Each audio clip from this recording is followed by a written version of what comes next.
السلام علیکم ورحمۃ اللہ تعالی وبرکاتہ۔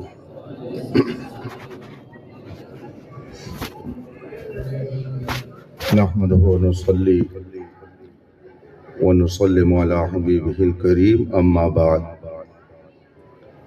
اعوذ باللہ من الشیطان الرجیم، بسم اللہ الرحمن الرحیم۔ ومن یطع اللہ ورسولہ فقد فاز فوزا عظیما۔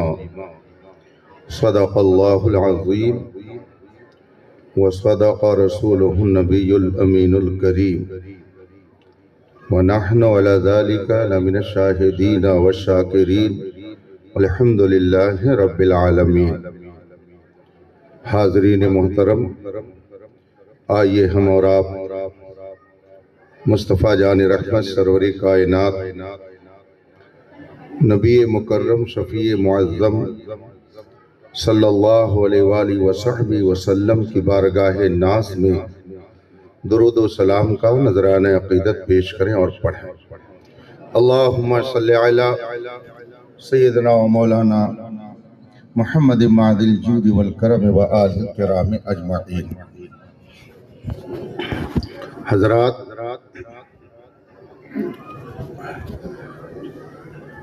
اس وقت ہم اور آپ نماز جمعہ کی ادائیگی کے لیے خانہ خدا میں حاضر ہیں۔ جسم پاکیزہ، نیت پاکیزہ، دل و دماغ پاکیزہ لے کر ہم نے اپنے گھر سے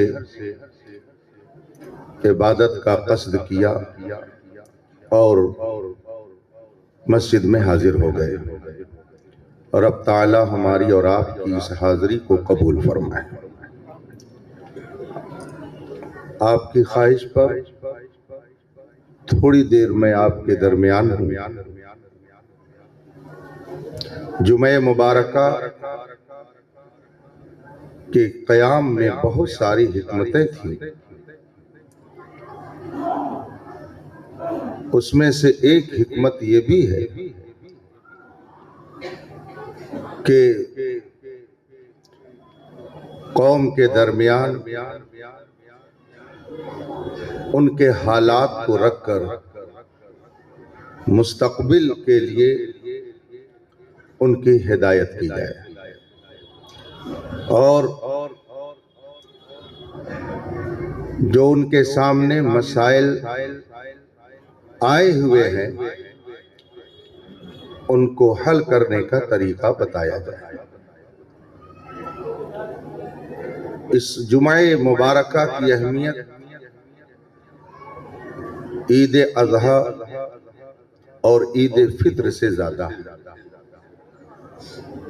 رب تعالیٰ اس کی برکتوں سے ہمیں اور آپ کو مالا مال فرمائے۔ حضرات،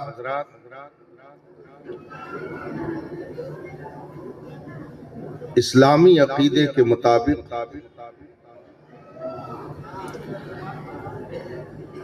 اس دنیا کے بعد بھی ایک دنیا ہے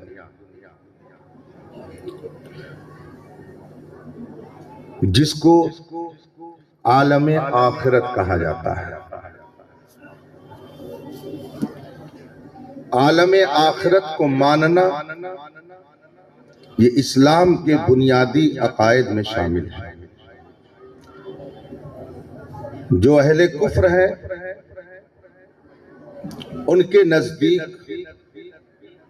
مرنے کے بعد دوبارہ اٹھنے کا کوئی تصور نہیں ہے، اسی لیے وہ اسی زندگی کو سب کچھ سمجھتے ہیں۔ جو چاہو کھاؤ، جیسے چاہو رہو، جو چاہو کرو، اس کے بعد کچھ ہونا نہیں ہے۔ اسی لیے شیطان ان سے جو چاہتا ہے کرواتا ہے، لیکن ہم اور آپ اس معیار پر نہیں جا سکتے۔ ہمارے نزدیک اس دنیا کے بعد کی جو دنیا ہے سب سے زیادہ اہمیت اسی دنیا کی. ہمارے سامنے مسئلہ یہی ہے کہ ہم نے غیروں کی طرح سے اسی دنیا کو اپنا مقصد زندگی سمجھ لیا. آخرت کا تصور ہم نے اپنے دل و دماغ سے نکال دیا،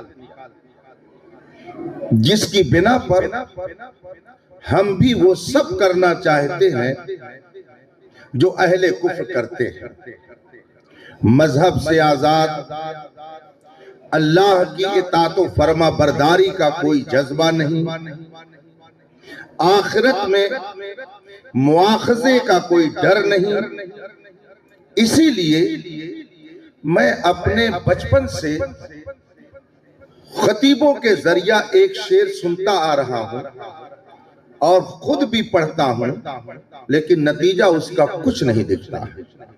ہم نے بچپن سے سنا، جگہ جگہ کے تجھے تھک چکے ہیں ہنگامے، نشاط لذت خواب گراں بدل ڈالو، غلط روی سے منازل کا بودھ بڑھتا ہے، مسافروں روش کارواں بدل ڈالو. بچپن سے ہم سنتے ہیں، لیکن حالت یہ ہے کہ مرض بڑھتا گیا جو دوا. بات وہی ہے کہ ہم نے آخرت کا تصور اپنے دل و دماغ سے نکال دیا. خدا کا خوف، میدان محشر میں اعمال کی پرشش، نبی کی بارگاہ میں حاضری، ہم صرف زبانی جمع خرچ تو کرتے ہیں مگر ہمارا دل غالباً اس پر یقین نہیں رکھتا. آپ خود محسوس کیجئے، آپ تو کاروباری لوگ ہیں. اگر آپ کو یہ احساس ہو کہ میرا مینیجر کارخانے میں کیا ہو رہا ہے، کون مزدور کام کر رہا ہے کون نہیں کر رہا، اگر آپ کو یہ تصور ہو کہ مالک اگرچہ یہاں نہیں ہے، مینیجر اگرچہ فیکٹری میں نہیں ہے، لیکن وہ کسی نہ کسی ذریعے سے حالات یہاں کے دیکھ رہا ہے، تو کیا کوئی مزدور گڑبڑی کرتا ہے؟ کوئی مینیجر کا تصور ذہن میں رکھے کہ وہ مجھے دیکھ رہا ہے، کیا وہ بیٹھ کر کے وقت گزار دیتا ہے؟ نہیں، اس لیے کہ وہ سمجھ رہا ہے کہ مینیجر مجھے دیکھ رہا ہے. ہمارے اور آپ کے دل میں اتنا بھی نہیں ڈر ہے کہ جس خالق و مالک نے ہمیں پیدا کیا ہے وہ ظاہر بھی دیکھ رہا ہے، باطن بھی دیکھ رہا ہے، وہ ظاہری اعمال بھی دیکھ رہا ہے، دل کی کیفیت بھی دیکھ رہا ہے. ایک مینیجر اور فیکٹری مالک کا جتنا ڈر مزدوروں کو ہوتا ہے، عام مسلمانوں کو اتنا بھی ڈر خدا کا نہیں رہ گیا ہے، جس کی بنیاد پر علماء کی تقریریں بے اثر، واعظین کی پند و موعظت بے اثر، پیران طریقت کی چیخ و پکار بے اثر. بات وہی ہے کہ ہم نے اس دنیا کی زندگی کو اپنا مقصد اصلی سمجھ لیا اور آخرت کو ہم نے اپنے ذہن سے محو کر دیا، جس کا نتیجہ ہے کہ ہم اسی طرح سے برائیوں میں ملوث ہوتے جا رہے ہیں جس طرح سے دوسری قومیں برائیاں کر کے اس پہ فخر محسوس کرتی ہیں. میرے بھائیوں، منزل اور چیز ہے اور نشان منزل اور چیز ہے، دونوں میں فرق ہوتا ہے. منزل اور ہے، نشان منزل اور ہے. مثلا میں جمدہ شاہی دارالعلوم عالمیہ سے چلا، ہائی وے پر پہنچا، اب وہاں لکھا ہوا ملتا ہے بنارس اتنے کلومیٹر، وارانسی اتنے کلومیٹر. وہ منزل نہیں ہے جہاں بنارس لکھا ہوا ہے، وہ نشان منزل ہے. منزل تو ابھی 200 کلومیٹر دور ہے. اب اگر میں نے دیکھا وارانسی لکھا ہوا ہے، بنارس لکھا ہوا ہے، میں نے ڈرائیور سے کہا کہ گاڑی روکو، بنارس آ گیا. اس نے کہا حضرت بنارس کہاں آیا؟ میں کہہ رہا ہوں اس سے کہ نہیں روکو، دیکھو لکھا ہوا ہے بورڈ پر. اس نے میرا حکم مانتے ہوئے گاڑی روک دی. میں اتر گیا اور میں وہیں تلاش رہا ہوں لوہتا کدھر ہے، اس کی جامع مسجد کدھر ہے، ریلوے اسٹیشن کدھر ہے، ہاسپٹل کدھر ہے، کیا مجھے وہاں پر یہ چیزیں ملیں گی؟ نہیں مل سکتی، اس لیے کہ منزل تو ابھی دور تھی، میں نے خود کو نشان منزل پر روک دیا۔ منزل تو ابھی 150-200 کلومیٹر دور تھی، ہم نے نشان منزل کو منزل سمجھ لیا، اسی لیے وہاں کچھ نہیں مل رہا ہے۔ میرے بھائیو، یہ دنیا، یہ زمین، یہ جائیداد، یہ علم، یہ ہنر، یہ دولت، یہ علم، یہ طاقت، یہ قوت، یہ اقتدار، یہ آل اولاد، لا و لشکر، حتیٰ کہ یہ بزرگان دین، اولیاء کرام، یہ جتنے بھی دنیا میں تشریف لائے، یہ سب نشان منزل بن کر کے آئے۔ منزل دربار مصطفیٰ ہے، منزل رسول پاک کی بارگاہ ہے۔ اسی لیے امام احمد رضا ہمیشہ یہی فرماتے رہے، انہیں جانا، انہیں مانا، نہ رکھا غیر سے کام، للہ الحمد میں دنیا سے مسلمان گیا۔ ایک منزل ہے اور ایک نشان منزل ہے۔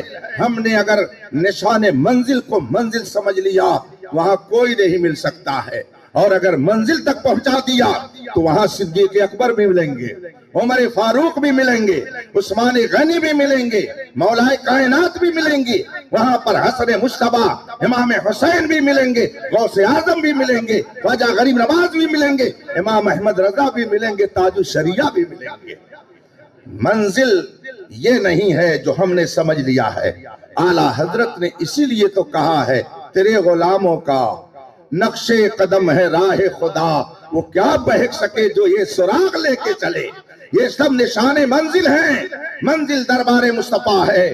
ڈاکٹر اقبال کی زبان میں سنا ہوگا آپ نے، انہوں نے فارسی میں ایک شعر کہا، بمصطفیٰ برساں خیش را کہ دوی ہمہ اوس، اگر بہو نہ رسیدی تمام بولہ بیس۔ اپنے کو مصطفیٰ کا غلام بنا دو، رسول پاک کا وفادار بنا دو، نبی کی بارگاہ کا اپنے آپ کو مطیع و فرما بردار بنا دو۔ اگر وہاں نہیں پہنچے تو تم بولہبی طریقہ اختیار کیے ہوئے ہو، مصطفی طریقے پہ نہیں چل رہے ہو۔ اور دوسرے انداز میں اس نے کہا کہ محمد سے وفا تو نے تو ہم تیرے ہیں، یہ جہاں چیز ہے کیا لوح و قلم تیرے ہیں۔ ہم نے نشان منزل کو سب کچھ سمجھ لیا۔ دولت کما لی، دماغ خراب ہو گیا، علم آیا، دماغ خراب ہو گیا، شہرت ملی، دماغ خراب ہو گیا۔ اب ہم نے سمجھا، مولانا کہتے ہیں، کہنے دیجئے، یہ تو اولڈ مین ہیں، ان کی تو وہی سوچ ہے جو 1400 سال پرانی سوچ تھی۔ آپ نے اعلیٰ حضرت کے خلیفہ مبلغ اسلام علامہ عبدالعلیم میرٹھی علیہ رحمت و رضوان کا نام سنا ہوگا۔ انہوں نے پوری دنیا میں تبلیغ دین کے لیے سفر فرمایا، اور تقریباً 70,000 لوگوں نے ان کے ہاتھ پر اسلام قبول کیا۔ وہ مبلغ اسلام اپنے ایک خطاب میں فرماتے ہیں، لوگ کہتے ہیں آگے بڑھو ترقی کرو گے، آگے بڑھو عزت ملے گی، آگے بڑھو وقار ملے گا، آگے بڑھو تمہارا رعب و دبدبہ قائم ہوگا۔ علامہ عبدالعلیم میرٹھی فرماتے ہیں کہ میں کہتا ہوں پیچھے چلو، پیچھے چلو، پیچھے چلو، 1400 سال پیچھے چلے جاؤ، اور مصطفیٰ کے صحابہ نے جو کردار اپنایا تھا اس کو اپنا لو تو تم بھی کہو گے کہ دشت تو دشت ہیں، دریا بھی نہ چھوڑے ہم نے، بحر ظلمات میں دوڑا دیے گھوڑے ہم نے۔ جو مصطفیٰ کا سچا غلام ہو جاتا ہے اسے دنیا کی کوئی طاقت ذلیل و رسوا نہیں کر سکتی ہے، مگر ہم نے اس مقصد زندگی کو بھلا دیا۔ علماء نے 1000 بار آپ کو بتایا ہوگا کہ دنیا کے اندر ایک انسان کے لیے سب سے قیمتی سرمایہ اس کا ایمان ہے، سب سے قیمتی سرمایہ اس کا ایمان اور صحیح عقیدہ ہے۔ اگر اس میں گڑبڑی تو پھر تباہی رکھی ہوئی ہے، مگر ہم نے اپنے عقیدے کو بھی بگاڑ کی دنیا میں لے جا کر کے تباہ و برباد کر دیا۔ نہ جانے کتنے مسلمان اور نوجوان ایسے ہیں جو کہتے ہیں مذہب کوئی چیز نہیں ہے، بلکہ کتنے مسلم کہلانے والے ایسے بھی مل رہے ہیں جنہوں نے خدا کے وجود کا انکار کر دیا، خدا کو گالیاں دینے لگے۔ یہ نحوستیں کہاں سے آئی ہیں؟ یہ نحوستیں ہمارے اندر یوں ہی نہیں آئی ہیں۔ میں زیادہ تفصیل میں نہیں جانا چاہتا، لیکن اتنی بات ضرور عرض کروں گا کہ اسلام نے بنیادی طور پر 3 چیزوں کی حفاظت کے لیے آپ کو اہم باتیں بتائی ہیں، ایک عقیدہ، ایک اعمال، اور تیسری چیز ہے تہذیب اور کلچر۔ عقیدے کا تعلق دل و دماغ سے ہوتا ہے. عقیدہ کرنے کی چیز نہیں ہے، عقیدہ ماننے کی چیز ہے. ایک ہے عقیدہ، ایک ہے عمل، اور ایک ہے تہذیب. یہ تین الگ الگ چیزیں ہیں، اور تینوں کی مثال ایک درخت سے آپ سمجھ سکتے ہیں. درخت میں آپ دیکھتے ہیں ایک وہ چیز ہے جو زمین کے اندر چھپی ہوئی ہے، جس کو آپ جڑ کہتے ہیں، اور دوسری چیز وہ ہے جو آپ کو دکھتی ہے، جس کو آپ ڈالیاں بولتے ہیں، شاخیں بولتے ہیں، اور تیسری چیز اس میں وہ ہوتی ہے کہ مالی کبھی کبھی درختوں کو کاٹتا ہے، پتیوں کو توڑ دیتا ہے، کینچی سے اس کو کتر دیتا ہے تاکہ وہ درخت خوبصورت لگنے لگے. یہ ہے اس کی تہذیب، اس کو سنوارنا. اسلام نے ان تینوں چیزوں کی تعلیم آپ کو دی ہے. عقیدہ جس کا تعلق دل و دماغ سے ہے، جس طریقے سے درخت کی جڑ زمین کے اندر ہوتی ہے وہ دکھتی نہیں ہے، اسی طریقے سے عقیدہ دل و دماغ کے اندر ہوتا ہے، وہ دکھتا نہیں ہے. لیکن اگر جڑ ختم ہو جائے تو جتنی شاخیں ہیں سب اگر ہری ہوں گی تو سوکھ جائیں گی، اس میں پھول پتیاں نہیں لگ سکتی ہیں. یہی حال عقیدے کا ہے. اگر بگڑ گیا تو اعمال جو ظاہر میں اچھے دکھ رہے ہیں یہ سب کے سب ہوا منصورہ ہو جائیں گے اور سب انسان کے منہ پہ بار دیے جائیں گے. کل میدان محشر میں اس کی کوئی حیثیت نہیں رہ جائے گی. اسی لیے رسول پاک صلی اللہ علیہ وسلم نے مکہ مکرمہ میں جب تبلیغ اسلام شروع فرمائی تو آپ نے سب سے پہلے عقیدے کی درستگی کی تعلیم دی اور فرمایا کہو خدا ایک ہے، اس کے علاوہ کوئی عبادت کے لائق نہیں ہے، میں اس کا رسول ہوں. یہ بنیادی عقیدہ تھا جو سب سے پہلے رسول پاک نے اہل مکہ کے سامنے رکھا اور انہیں بتایا کہ عقیدے کو درست کرو. اور عقیدے کی یہ درستگی رسول پاک نے کئی سال تک فرمائی.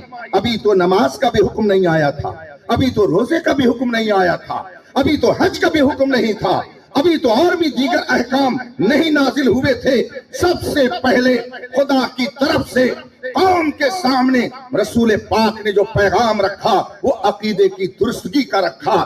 اگر یہ صحیح ہے تو اعمال مقبول ہیں، اور اگر یہ خراب ہو گئے تو اعمال انسان کے منہ پہ مار دیے جائیں گے. اسی لیے علماء اہل سنت آپ کو 1000 مرتبہ اس بات کی تعلیم دے چکے ہیں اور دیتے رہتے ہیں کہ کبھی عقیدے کا سودا مت کیجیے. آپ کسی حال میں رہیے مگر مذہب حق اہل سنت و جماعت پر قائم رہیے. دنیا میں اس وقت باطل طاقتیں بہت زیادہ جال بچھا چکی ہیں. عقیدے کی خرابی کے لیے یہود و نصارہ کے ایجنٹ پوری دنیا میں پھیلے ہوئے ہیں جو آپ کے عقیدے کو برباد کرنے کے لیے قرآن سامنے رکھتے ہیں، حدیث سامنے رکھتے ہیں، بزرگوں کے اقوال سامنے رکھتے ہیں، اور جبہ و صافہ میں قوم کے سامنے مبلغ بن کر آتے ہیں. اور آج کل ایک عجیب طریقہ چلا دیا ہے کہ 2-4 الماریاں کتاب کی پیچھے سجا لی، سامنے ایک میز رکھ لی اور پھر اس پہ 2-4 کتابیں رکھ لی اور حدیث کھول کر کے سنانا شروع کر دیا. یہ دیکھو حدیث نمبر فلاں اس میں یہ لکھا ہوا ہے. اب اس کا نتیجہ یہ ہوتا ہے کہ ہمارے نوجوان جنہوں نے علماء کی صحبت نہیں اختیار کی، جنہوں نے دینی بنیادی تعلیم نہیں حاصل کی، وہ کہتے ہیں یہ تو بہت بڑا مفکر ہے، یہ اسلامی اسکالر ہے، یہ تو ٹی وی پہ آ رہا ہے، اس کا چینل چل رہا ہے. ہمارے مسجد کے امام صاحب کی حیثیت تو تھوڑی ہو سکتی ہے جو ان کی ہے. یہ صحیح کہہ رہے ہیں. نتیجہ یہ ہوتا ہے کہ شام کو آدمی صاحب ایمان ہوتا ہے اور صبح ہوتے ہوتے بدعقیدگی کی گود میں چلا جاتا ہے. اسی لیے اعلیٰ حضرت فرماتے ہیں سونا جنگل رات اندھیری چھائی بدلی کالی ہے، سونے والوں جاگتے رہیو چوروں کی رکھوالی ہے. اس وقت جبہ و دستار میں بھی اور دوسرے لباس میں پوری دنیا کے اندر یہود و نصارہ کے ایجنٹ آپ کے عقیدے کو برباد کرنے کے لیے پوری طاقت صرف کر رہے ہیں. اور اگر آپ نے توجہ ہی برتی، غفلت سے کام لیا تو آپ کا ایمان سلامت رہے یہ کہا نہیں جا سکتا ہے. میں آپ لوگوں کی دعاؤں سے، خاص کر حضور محدث کبیر اور حضور تاج الشریعہ کی عنایت سے ہندوستان کے باہر سفر کرتا ہی رہتا ہوں، جاتا ہی رہتا ہوں۔ جہاں میں نے پورے ہندوستان کا دورہ کیا ہے، جس علاقے میں گیا، تو ہمارے سامنے نوجوانوں کے حالات جو رکھے گئے وہ سب کے سب تقریباً ایک۔ میں نام نہیں لوں گا، چند سال پیشتر میں اسی انڈیا کے ایک صوبے میں گیا، وہاں خطاب کرنے کے لیے جب میں اسٹیج پر جانے لگا، اس سے پہلے میرے پاس وہاں کے کچھ ڈاکٹر حضرات، کچھ ماسٹر حضرات، کچھ سماجی حضرات آئے اور انہوں نے کہا حضرت یہاں کے حالات بہت خراب ہو گئے۔ ہم نے کہا کیا ہوا؟ کہا کہ باقاعدہ اسلام دشمن طاقتوں نے پلان کے تحت ہمارے نوجوانوں کو چند چیزوں کا عادی بنا دیا ہے۔ ہم نے کہا وہ کس مقصد کے تحت ایسا کریں گے؟ کہا حضرت مجھے بتانے کی ضرورت نہیں ہے، آدمی جب نشے کا عادی ہوتا ہے تو 2 سال کے بعد، چند سالوں کے بعد اس کے چہرے کا جو رنگ ہوتا ہے، اس کی جو رونق ہوتی ہے وہ ختم ہو جاتی ہے، ڈیفنس انرجی جو اندر کی ہوتی ہے وہ ضائع ہو جاتی ہے۔ جب ان لوگوں نے دیکھا کہ ہم ان پر قابو نہیں پا رہے ہیں تو انہوں نے یہ تدبیر اپنائی اور ہمارے نوجوانوں کو منظم طریقے سے نشے کا عادی بنانا شروع کر دیا۔ نتیجہ اس کا یہ نکلا کہ نہ جانے کتنے نوجوان نشے کی وجہ سے موت کے گھاٹ چلے گئے، اور آپ دیکھیں گے بھی مجمع میں کہ کن کا چہرہ کس طرح سے ہے، آپ اس سے اندازہ لگا سکتے ہیں کہ کس طرح سے اسلام دشمن طاقتیں یہاں پر نوجوانوں کو نشے کا جو کچھ بھی ہو رہا ہے ایسا نہیں ہے کہ یہ اتفاق ہے،